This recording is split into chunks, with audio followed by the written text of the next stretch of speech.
Hello viewers, কেমন আছেন সবাই? আশা করি অনেক অনেক ভালো আছেন এবং সুস্থ আছেন। তো আজকে দেখিয়ে দেব কিভাবে আপনার ইমোতে কেউ আপনার ইমোর তথ্য চুরি করতেছে বা আপনার অ্যাকাউন্টটি অন্য ডিভাইসে লগইন আছে। 2025 সালে নতুন নতুন আপডেট, নতুন নতুন সেটিংস। আপনারা হয়তো জানেন না কীভাবে সেটিংস চালু করব। তো প্রথমে আমাদের ইমো অ্যাপসটি ওপেন করে নেব।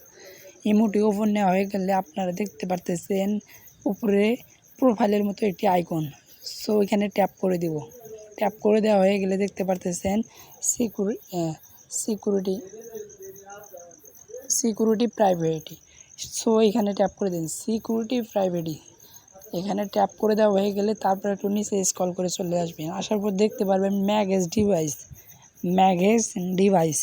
তো আপনার ডিভাইসটি অন্য কোনো অ্যাকাউন্টে লগইন আছে নাকি, তো ওইটাই দেখবেন। ওই অ্যাকাউন্টটি থেকে আপনার ইমোর তথ্যগুলো চুরি করতে পারে। সো আবার দেখতে পারতেছেন ভিভো এই ডিভাইসটি আমার অ্যাকাউন্টে কানেক্ট আছে বা আমি চালাইতেছি, ও চালাইতেছে। আপনি কিন্তু জানেন না যে কিভাবে এই অ্যাকাউন্টে চালু করব। দেওয়ার পর দেখতে পারতেছেন এখানে ডিলিট অপশন। সো এই অ্যাকাউন্টে ডিলিট করে দিতে হবে, নাহলে আপনার ইমোটি ঝুঁকিপূর্ণ রয়ে যাবে। তো ডিলিটে ট্যাপ করে দিবেন। দেওয়া হয়ে গেলে তারপর দেখতে পারবেন যে সাইডে আবার ডিলিট নামে অপশন রয়েছে, ক্যান্সেল ডিলিট। সো আপনারা ডিলিটে ট্যাপ করে দিবেন। ডিলিটে ট্যাপ করে দেওয়া হয়ে গেলে তারপর দেখতেছেন ওই অ্যাকাউন্টটি ডিলিট হয়ে গেছে। আর যেটা অ্যাকাউন্ট দেখতে পারতেছেন ওইটা আমার যে ডিভাইসটি লগইন রয়েছে আমার ফোনের, ওই ডিভাইস। তো এখানকার কাজ ওকে।